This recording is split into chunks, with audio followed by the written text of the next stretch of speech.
Hello guys, welcome back to my channel Saurabh Singh Lecture. Today we are studying about most important topic VSCPR theory. प्रिय विद्यार्थियों, आज की class में मैं आपको VSCPR theory के बारे में डिटेल में डिस्कस करूंगा और इस थ्योरी को सजेस्ट कौन किया था और डेवलप कौन किया था और साथ साथ मैं इसका नोट्स भी प्रिपेयर कराऊंगा। तो जैसा कि आप कवर पेज पर देख चुके होंगे कि ये जो आपका थ्योरी है आज उसका नाम है वेस्पर थ्योरी और ये जो आपका वेस्पर थ्योरी है यह एक प्रकार का इंपॉर्टेंट टॉपिक है। तो हम लोग चलते हैं वेस्पर थ्योरी के बारे में। तो बोला जाएगा कि वेस्पर थ्योरी का मतलब होता है valence shell electron repulsion theory.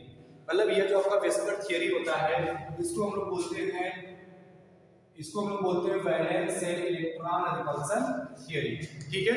और ये जो आपका वेस्पर थ्योरी है, वेस्पर थ्योरी को सिडविक पॉवेल, मतलब ये देखो आपका एसपीजीएम कैसे हम करते हैं। यस का मतलब होता है आपका Sidgwick and P for Powell. Sidgwick और पॉवेल ने इस थ्योरी को यानी कि वेस्पर थ्योरी को क्या किया था, सजेस्ट किया था। और ग्लिस्पी और नाइबोल ने इस थ्योरी का क्या किया था, आपका एक्सप्लेनेशन किया था या इसको डेवलप किया था। तो बोला जाएगा कि सिडविक और पॉवेल ने यह जो आपका वेस्पर थ्योरी था उसको सजेस्ट किया था और ग्लिस्पी और नाइबोल ने इस थ्योरी का क्या किया था, डेवलपमेंट किया था यानी कि इसको डेवलप किया था। फिर इसके बाद अभी आपको समझ में आ रहा होगा कि ये वेस्पर थ्योरी की आवश्यकता क्यों पड़ी।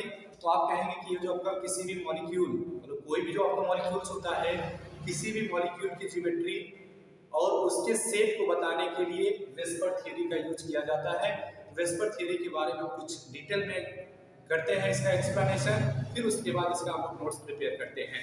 चलते हैं हम लोग। अच्छा, इसको याद करने का, ठीक है, वैसे अगर याद करने का ट्रिक आपको बताया जाए तो याद करने का ट्रिक होता है Sardar, P for Patel, G for Gandhi, N for Nehru.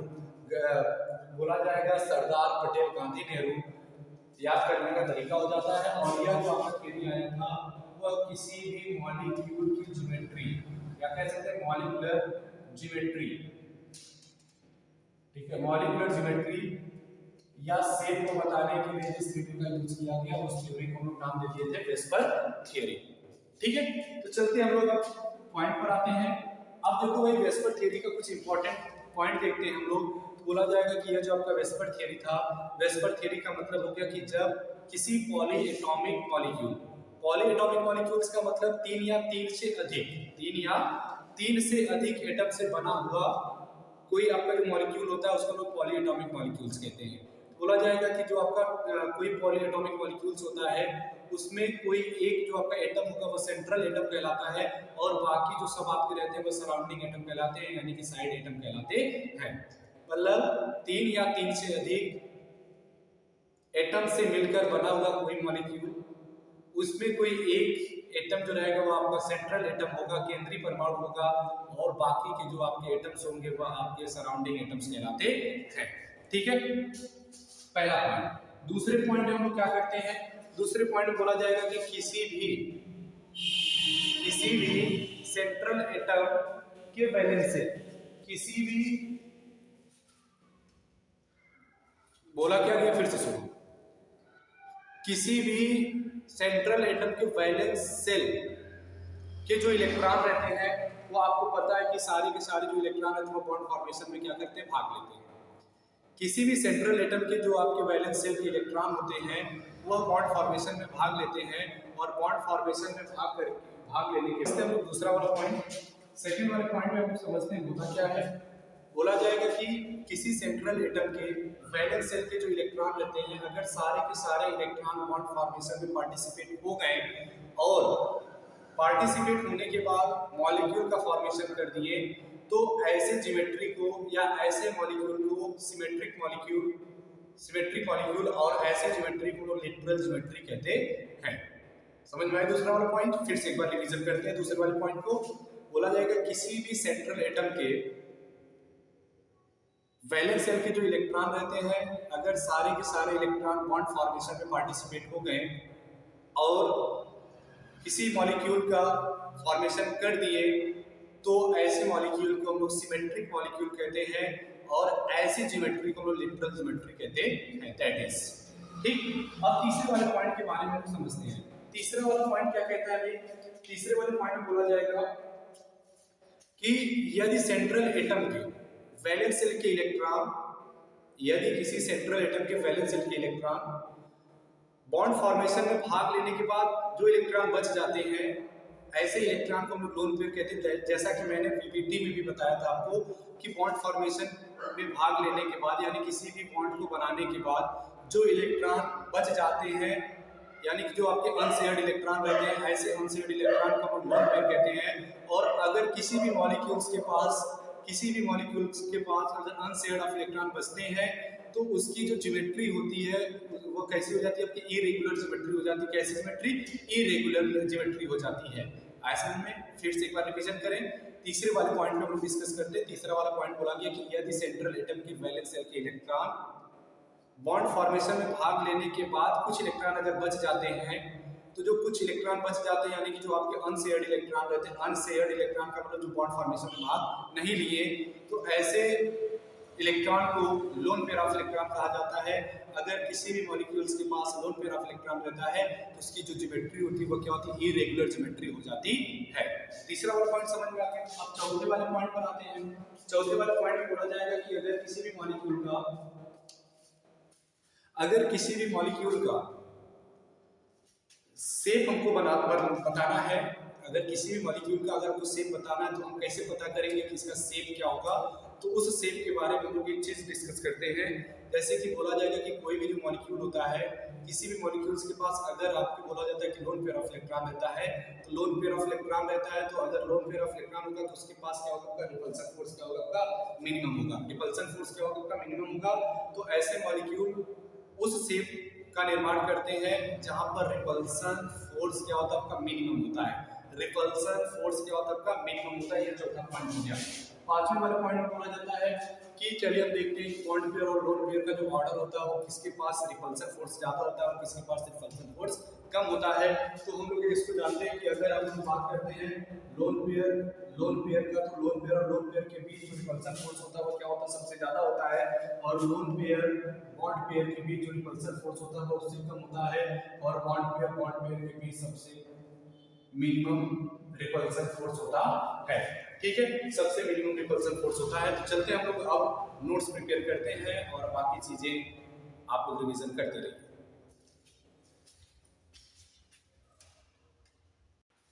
चलते हैं हम आगे नोट्स प्रिपेयर करते हैं। देखो दिया क्या है वेस्पर्ड थ्योरी में कि the basic concept of this theory was suggested by Sidgwick and Powell.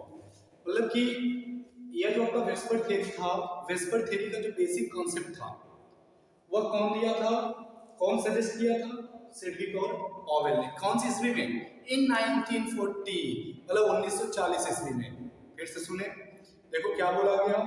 This the basic concept of this theory was suggested by Sedgwick and Powell in 1940, यानी कि 1940 ईस्वी में सिडविक और पॉवेल ने इस थियोरी का बेसिक कॉन्सेप्ट सजेस्ट किया था। और फिर बाद में क्रिस्पी और नाइगोन ने इस थियोरी को क्या कर दिया था? डेवलप कर दिया था। और इस थियोरी की आवश्यकता क्यों पड़ी? इस थियोरी का आना क्यों हुआ? तो आप बोलेंगे कि it provide useful idea for predicting shape and geometry of the molecule. किसी भी मॉलिक्यूल की ज्योमेट्री या शेप बताने के लिए ये जो आपका वेस्पर्ड थ्योरी होता है वो सबसे ज्यादा यूजफुल होता है। ठीक है, अब चलते हैं हम कुछ पॉइंट्स पे डिस्कस करते हैं। जैसे हेडिंग बनाते हैं the main postulate of this theory. The main postulate of this theory,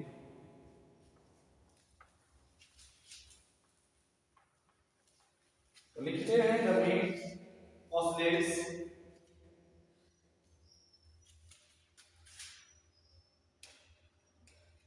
the main postulates of this theory are। Number one point में वही बोला जाएगा जैसे मैंने आप एक्सप्लेनेशन तो कर दिया। अब हमको नोट प्रिपेयर करना है। तो पहले वाले पॉइंट में यही बोला जाएगा कि कोई भी आपका जो पॉलीएटॉमिक मॉलिक्यूल्स होता है उसमें एक कोई आपका सेंट्रल एटम होता है और बाकी जो आपके मॉलिक्यूल्स होते हैं, बाकी जो आपके एटम्स होते हैं वो क्या कहलाते हैं, आपके सराउंडिंग एटम्स कहलाते हैं। तो चलते हैं इसके बारे में लिख लेते हैं थोड़ा सा। लिखा जाएगा कि for polyatomic molecules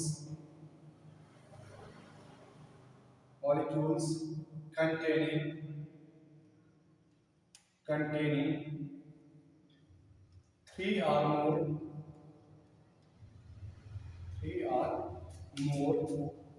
atoms,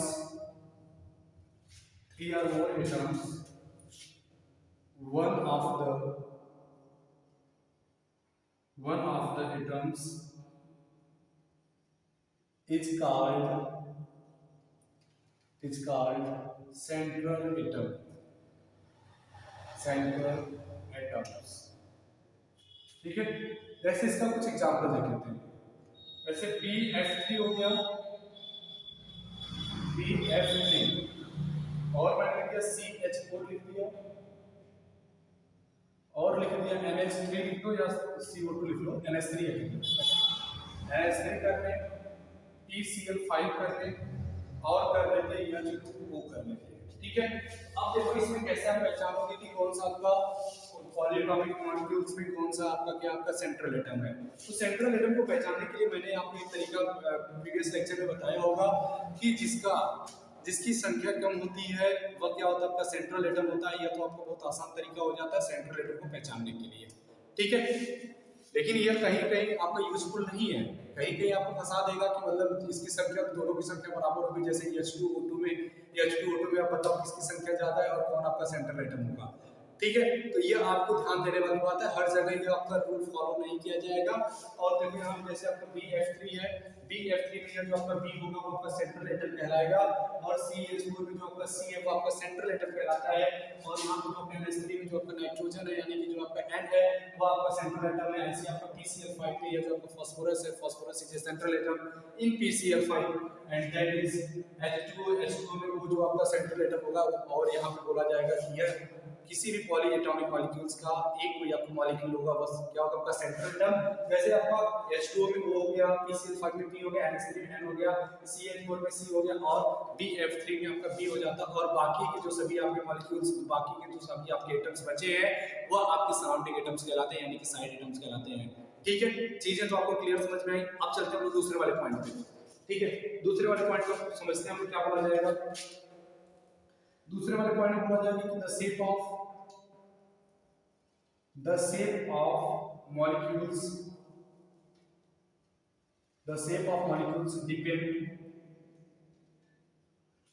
of molecules depend upon the number of valence shell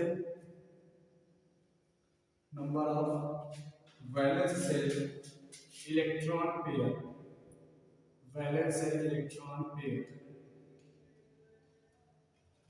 ठीक है, मतलब बॉन्डेड और नॉन बॉन्डेड और non bonded around the central atom।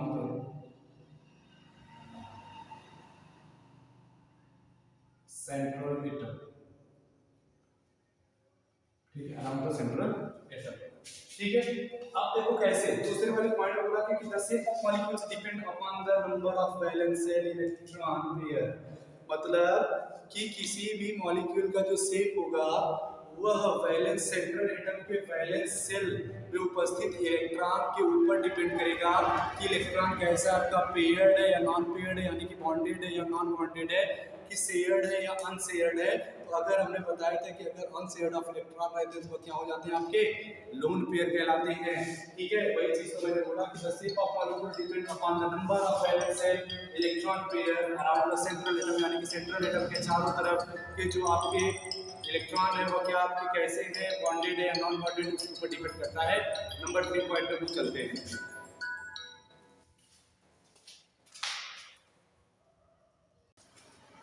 तो चलते हैं हम लोग पॉइंट नंबर 3 देखते हैं।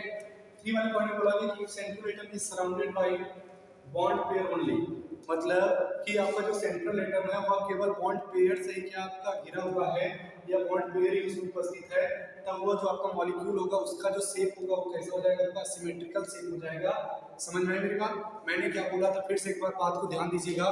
मैंने ये बताया था कि कोई भी आपका जो सेंट्रल एटम होता है, किसी भी सेंट्रल एटम के पास अगर केवल और केवल बॉन्ड पेयर ऑफ इलेक्ट्रॉन रहते हैं, यानी कि आपके कैसे कैसे शेयर्ड इलेक्ट्रॉन रहते हैं, तो ऐसा जो आपका मॉलिक्यूल होता है उसका जो शेप होता है वह कैसा हो जाता है, सिमेट्रिकल हो जाता है, और उसकी जो ज्योमेट्री होती है वह क्या कैसी हो जाती है, लेटरल ज्योमेट्री हो जाती है। यही आपका पॉइंट नंबर 3 में लिख दिया गया। और नंबर 3 पॉइंट बोला गया कि जो आपका सिमेट्रिकल स्ट्रक्चर होता है वह आपका हाइब्रिडाइजेशन के ऊपर डिपेंड करेगा, और मैंने हाइब्रिडाइजेशन के बारे में पूरे विधिवत तरीके से आपको 5 तरीके से हाइब्रिडाइजेशन बताने का काम किया हूं, और उम्मीद करते हैं कि आप लोग हाइब्रिडाइजेशन पढ़े भी होंगे, और हाइब्रिडाइजेशन अगर जो नहीं पढ़ा है वह हाइब्रिडाइजेशन पढ़ के आएगा तब ये पॉइंट नंबर 3 आपको समझ में आ पाएगा। Hybridisation by Saurabh Singh lecture आप सर्च करेंगे तो आपको प्लेलिस्ट में मिल जाएगा हाइब्रिडाइजेशन सौरभ सिंह के द्वारा।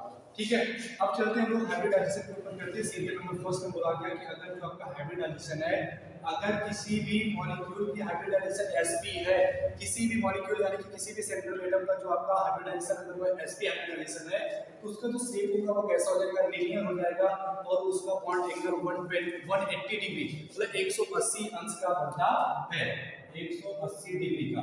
ठीक है, और उसका जो एग्जांपल होता है आपका जीता जागता एग्जांपल CO2 और BeCl2, यह आपका जो आपका कंपाउंड होगा, इसमें जो कार्बन होगा वो कैसा होगा, इसमें जो आपका कार्बन होगा वह sp हाइब्रिडाइजेशन प्रदर्शित करेगा, और उसका जो बॉन्ड एंगल हो जाएगा 180 हो जाएगा। ठीक है, ऐसे आपको एग्जांपल में दे दिया गया BF3 जो आपका है, इसमें जो आपका B है, B का जो आपका B कैसा होगा, आपका सेंट्रल एटम होगा, और B जो होगा उसका हाइब्रिडाइजेशन sp2 होगा, और इसका जब हाइब्रिडाइजेशन sp2 हो जाता है तो इसका जो शेप होगा वो ट्राइगोनल प्लेनर हो जाता है, और इसका बॉन्ड एंगल 120 डिग्री हो जाता है, यानी कि 120 अंश हो जाता है। ठीक है, अब एग्जांपल हम अगले पे आते हैं, जैसे CH4 हो गया और SO4 हो गया।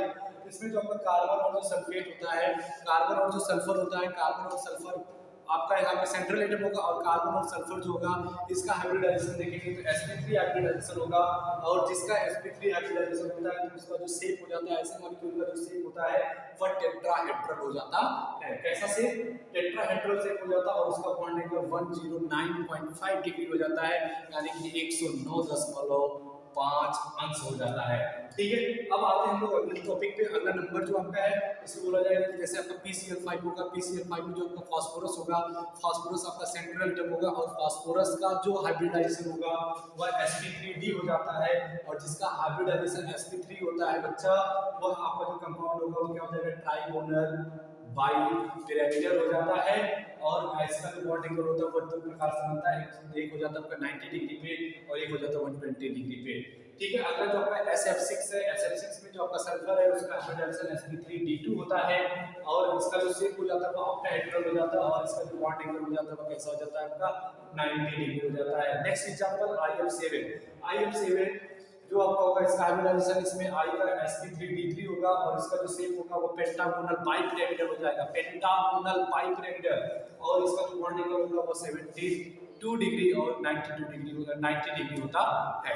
ठीक है, पॉइंट नंबर 3 आपको बेहतर समझ में आया होगा। अगर नहीं समझ में आया तो आप हाइब्रिडाइजेशन जरूर पढ़िएगा, अगर जो नहीं पढ़ा है हाइब्रिडाइजेशन अगर आप पढ़े होंगे तो ये चीजें आपको बहुत बेहतर तरीके से समझ में आ गई होंगी। अब हम लोग आते हैं पॉइंट नंबर 4 के ऊपर। ठीक है,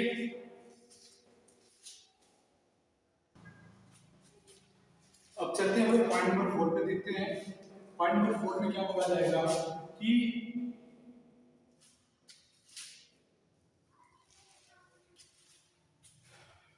पॉइंट नंबर 4 में क्या बोला जाएगा कि if the central atom is surrounded by lone pair as well as bond pair, मतलब किसी भी सेंट्रल एटम के पास लोन पेयर और बॉन्ड पेयर दोनों तरह के इलेक्ट्रॉन होते हैं, तो उसका जो शेप होता है, उसका जो ज्योमेट्री हो जाता है वो डिस्टर्ब हो जाता है, यानी कि डिस्टॉर्टेड हो जाता है।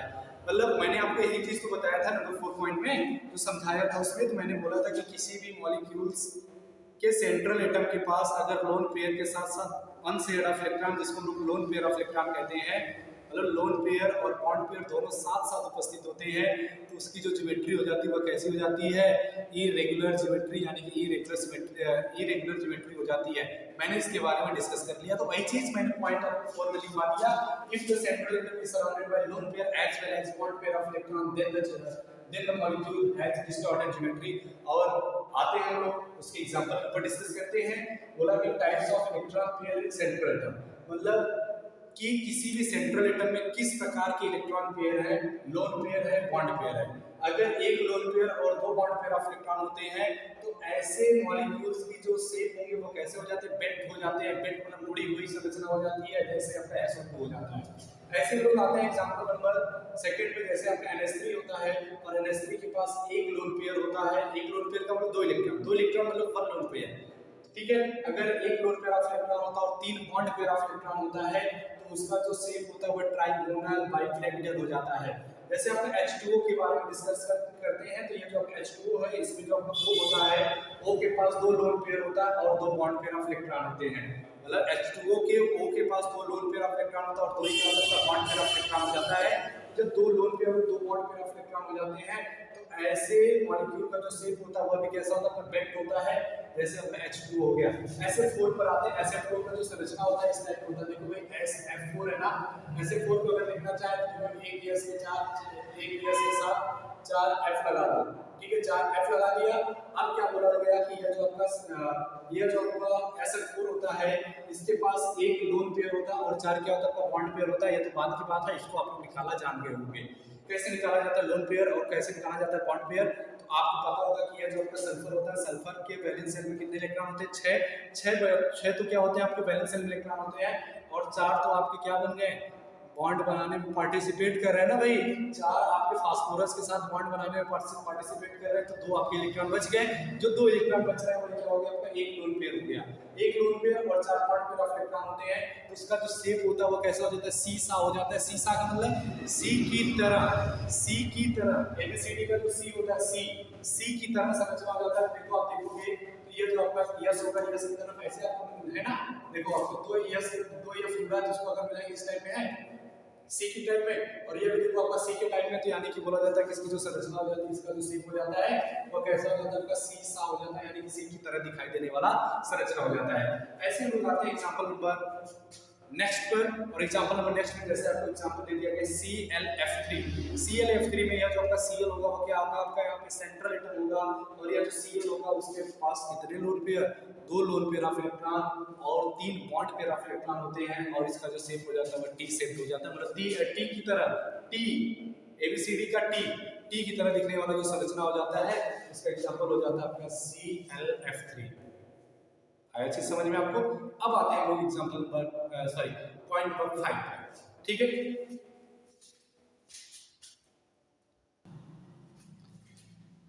चलते हैं गाइस मेन पॉइंट ऑफ 5 देखते हैं। पांचवा जो पॉइंट है उसमें बोला गया कि the position of electron pair in space around central atom are such that minimise repulsion.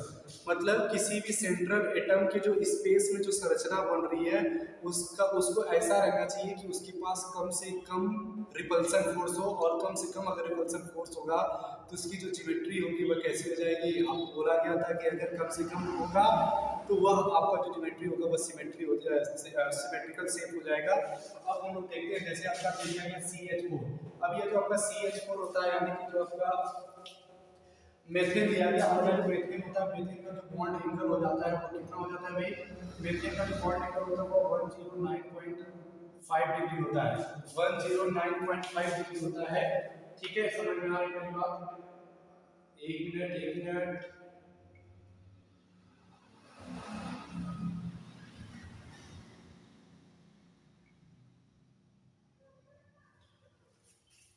ठीक है, 1095 हो जाता है और इसका जो ज्योमेट्री हो जाता है आपको पता है कि इसमें बॉन्ड पेयर रिपल्सन है, क्योंकि इसमें कोई आपका लोन पेयर तो है नहीं। कोई आपका लोन पेयर जब नहीं रहता तो जब लोन पेयर नहीं रहते हम देखो आपका C के साथ जो आपका हाइड्रोजन होता है ये बॉन्ड पेयर है, यह भी आपका बॉन्ड पेयर है, यह भी आपका बॉन्ड पेयर है और यह भी आपका बॉन्ड पेयर। और बॉन्ड पेयर अगर रिपल्सन होता है बॉन्ड पेयर रिपल्सन होने के कारण इसका जो बॉन्ड एंगल होता है वो सबसे ज्यादा होता है, और बॉन्ड एंगल जब ज्यादा हो जाता है तो इसका जो शेप हो जाता है वो कैसा हो जाता है, टेट्राहेड्रल हो जाता है। कैसा हो जाता है भैया, टेट्राहेड्रल हो जाता है। अब जैसे हम लोग आते हैं NH3 के पास।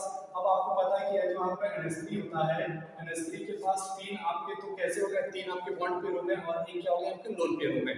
अगर तीन बॉन्ड पेयर होता है एक लोन पेयर होता है और एक चीज जान लीजिएगा कि इसका जो शेप बन रहा है ना वो आपका कम हो जा रहा है, मतलब इसका जो बॉन्ड एंगल है, अब ये बॉन्ड एंगल घटकर कितना हो जाता है, बॉन्ड एंगल घटकर 107 हो जाता है। जब बॉन्ड एंगल घटकर 107 हो गया, कितना हो गया, 107 डिग्री हो गया। तो जब इसका बॉन्ड एंगल किसके कारण घटा, तो आपको पता है लोन पेयर और बॉन्ड पेयर रिपल्सन के कारण, lone pair bond pair repulsion के कारण इसका जो बॉन्ड एंगल वो 109 न होके अब कितना हो गया आपका 107 डिग्री हो गया और इसका जो संरचना बनता है वो हो जाता है बाइपिरामिडल टेट्राहेड्रल। ठीक है, इसका जो शेप हो जाता है वो कैसा हो जाता है आपका, इसका जो शेप हो जाता है वो बोला जाता है trigonal bipyramidal, sorry trigonal bipyramidal, trigonal bipyramidal, pyramidal, trigonal bipyramidal. ऐसे आपका हम लोग आते हैं इसके ऊपर H2O में देखते हैं। तो ये जो H2O है इसमें देखो आपका दो लोन पेयर ऑफ इलेक्ट्रॉन है और दो बॉन्ड पेयर ऑफ इलेक्ट्रॉन है, यानी कि इनके बीच जो बॉन्ड एंगल है अब वो बॉन्ड एंगल आपका 109 का होके, यानी कि इसका जो शेप टेट्राहेड्रल का होके, जिसका जो शेप होता है वो कैसा हो जाता है आपका बेंट हो जाता है, बेंट शेप हो जाता है और इसका जो बॉन्ड एंगल होता है वो 104 डिग्री हो जाता है, 104.5 डिग्री हो जाता है। तो आपको समझ में आ गया होगा कि अगर लोन पेयर और बॉन्ड पेयर रहते हैं तो उनका जैसे लोन अगर केवल और केवल बॉन्ड पेयर रहते हैं तो उनके बीच जो रिपल्सन फोर्स होता है वो क्या होता है, सबसे कम लगता है। जब रिपल्सन फोर्स कम लगेगा तो इसका बॉन्ड एंगल क्या हो जाता है, ज्यादा हो जाता है। वैसे आपका हमने बोल दिया CH4 में। ऐसे आप देखेंगे अगर NH3 की बात करें तो NH3 में बॉन्ड पेयर और लोन पेयर और बॉन्ड पेयर दोनों हैं। जब लोन पेयर और बॉन्ड पेयर दोनों हैं तो इनका मतलब जो शेप होगा वो आपका अब टेट्राहेड्रल का आपको कैसा हो जाता है, आपका ट्राइगोनल बाइपिरामिडल हो जाता है और इसका जो बॉन्ड एंगल होता है वो 107 हो जाता है। ऐसे हम लोग आते हैं H2O में। H2O में जो आपका ऑक्सीजन होता है वो सेंट्रल एटम है और ऑक्सीजन के सेंट्रल मतलब ऑक्सीजन जो आपका सेंट्रल एटम उसके पास लोन पेयर के साथ साथ बॉन्ड पेयर ऑफ इलेक्ट्रॉन है। अगर लोन पेयर के साथ साथ बॉन्ड पेयर ऑफ इलेक्ट्रॉन रहते हैं तो उसका जो संरचना रहता है वो टेट्राहेड्रल में होकर, उसका जो शेप टेट्राहेड्रल में होकर वो कैसा हो जाता है, आपका बेंट हो जाता है और इसका जो बॉन्ड एंगल होता है वो 104.5 डिग्री हो जाता है। ऐसे में फिर इसके बाद हम लोग आते हैं नंबर 5 पे, नंबर 6 पॉइंट पे। नंबर 6 वाले पॉइंट में बताएंगे किसके किसके बीच रिपल्सन सबसे ज्यादा होगा और किसके किसके बीच रिपल्सन सबसे कम होगा। ठीक है,